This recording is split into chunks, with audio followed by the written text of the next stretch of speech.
अस्सलामु अलैकुम वरहमतुल्लाहि वबरकातुहू। मिल्ली डाइजेस्ट के स्पेशल प्रोग्राम में आपका इस्तकबाल है। मैं फैजुल बारी। नाजरीन, कल यानी मंडे को दिल्ली पुलिस ने ऑल्ट न्यूज के को फाउंडर मोहम्मद जुबैर को गिरफ्तार कर लिया है।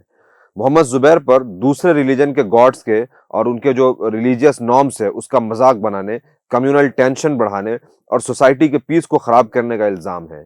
दिल्ली पुलिस ने उन्हें मजिस्ट्रेट के सामने पेश किया, जहां उन्हें एक दिन के रिमांड पर भेज दिया गया है। आज उन्हें अदालत में पेश किया जा रहा है। ऑल्ट न्यूज के फाउंडर मोहम्मद जुबैर के सहयोगी प्रीतक सिन्हा का कहना है कि मोहम्मद जुबैर को दिल्ली पुलिस ने कुछ अलग मामलों में इन्वेस्टिगेशन के लिए बुलाया था, मगर उनकी गिरफ्तारी कुछ अलग मामलों में हुई है। वहीं दिल्ली पुलिस का वर्जन यह है कि उन्हें एक ट्विटर हैंडल से शिकायत मिली कि जुबैर कुछ आपत्तिजनक तस्वीर पोस्ट करके हिंदू देवी देवताओं को इंटेंशनली ट्रोल कर रहे हैं, यानी उनका मजाक बना रहे हैं। पुलिस ने आगे कहा कि जुबैर के ट्वीट पर आरटी और क्यूटी से ऐसा महसूस होता है कि इनके पास एक ऐसी फौज है जो पीस और कम्युनल हार्मनी को नुकसान पहुंचाने में लगातार लगी हुई है। दिल्ली पुलिस ने ट्विटर के जिस यूजर हैंडल की शिकायत पर मोहम्मद जुबैर को गिरफ्तार किया, वो असल में एक फेक अकाउंट है। जो अकाउंट क्रिएट हुए अभी 1 साल नहीं हुआ है, 2021 में उस अकाउंट का क्रिएशन हुआ है। और जिस ट्वीट की शिकायत के लिए जिस ट्वीट पर जो शिकायत है उसके लिए मोहम्मद जुबैर की अरेस्टिंग हुई है, वो 2018 का ट्वीट है। और ट्वीट में जो इमेज है वो बॉलीवुड की एक मूवी किसी से ना कहना का एक सीन का फोटो ट्वीट है। बहरहाल ये सब जानते हैं कि मोहम्मद जुबैर की गिरफ्तारी क्यों हुई है, वरना बजरंग मुनि, यति नरसिंहानंद, अंजना ओम कश्यप और ऐसे तमाम वो लोग जो मुसलमानों की बहन बेटियों को घर से निकाल करके रेप करने की बात करते हैं, मुसलमानों के कत्लेआम की साजिश करते हैं, और अंजना ओम कश्यप जैसे तमाम वो जर्नलिस्ट जो जर्नलिस्ट के भेष में आतंकवादी बने हुए स्टूडियो में बैठ करके मुसलमानों के खिलाफ रोज जहर उगलते हैं और मुसलमानों के कत्लेआम के लिए आवाम को, यानी जो एक कॉमन मैन है, उनको तैयार करते हैं, उनके जहन को तैयार करते हैं और उन्हें फूड सोल्जर बनाने की कोशिश करते हैं। ये लोग इसलिए सेलिब्रेट कर रहे हैं क्योंकि मोहम्मद जुबैर ने 12 इनके झूठ को और इनके जो फेक न्यूज हैं, फेक जो नैरेटिव है, उसको 12 एक्सपोज किया है। और इसी नफरत की वजह से आज ये लोग खुशी मना रहे हैं। और इनके ऊपर इतने एफआईआर, झूठे केसेस और इतने सारी चीजें होने के बाद भी आप यति नरसिंहानंद को देखें, बजरंग मुनि को देखो, ये लोग सब आजाद घूम रहे हैं। लेकिन मोहम्मद जुबैर, जिस ट्वीट के लिए उनकी अरेस्टिंग हुई, उसका ऐसा कोई सॉलिड रीजन भी नहीं है, लेकिन उसको अरेस्ट कर लिया गया।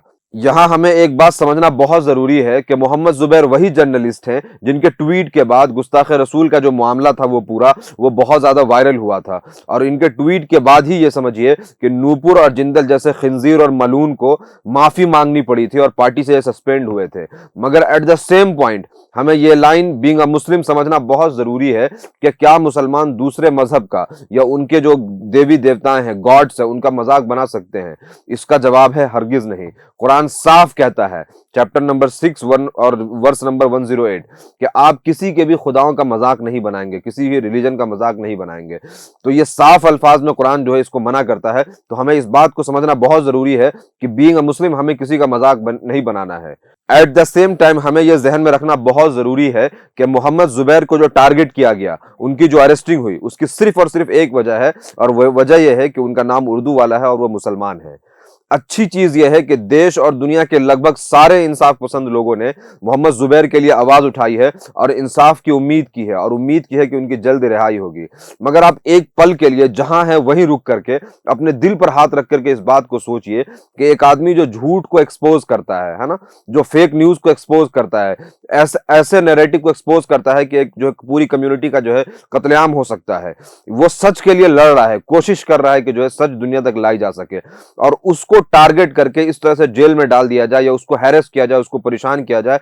आप सोच करके देखिए कि वो आदमी कितना बेबस और कितना मुफलिस और कितना जो है कमजोर और मजबूर महसूस कर रहा होगा, और वो सोच रहा होगा कि ये किस हालत में हम पड़ गए हैं।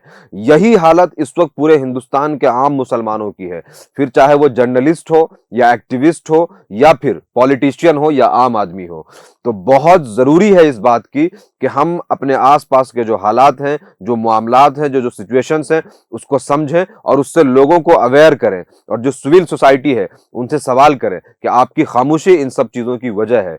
और दूसरी जो सबसे इंपॉर्टेंट चीज है वो ये है कि अगर आपकी टारगेटिंग, अगर आपकी किलिंग, अगर आपको आपकी हरासमेंट नाम की वजह से हो रहा है, यानी मुसलमान होने की वजह से हो रहा है, तो बहुत जरूरी यह है कि फिर उस लड़ाई को मुसलमान के ही जैसे लड़ा जाए, यानी फिर उस लड़ाई को जिस तरीके से आपको कहा गया है लड़ने के लिए उसी तरीके से लड़ा जाए। वरना याद रखिए, आप बस एक ही काम करेंगे और वो काम यह होगा कि आप अपनों की लाश उठाएंगे। उम्मीद करते हैं कि मोहम्मद जुबैर की जल्द से जल्द रिहाई होगी। स्पेशल प्रोग्राम में इस वक्त इतना ही। मिली डाइजेस्ट को सपोर्ट करने के लिए सब्सक्राइब करें। Thank you.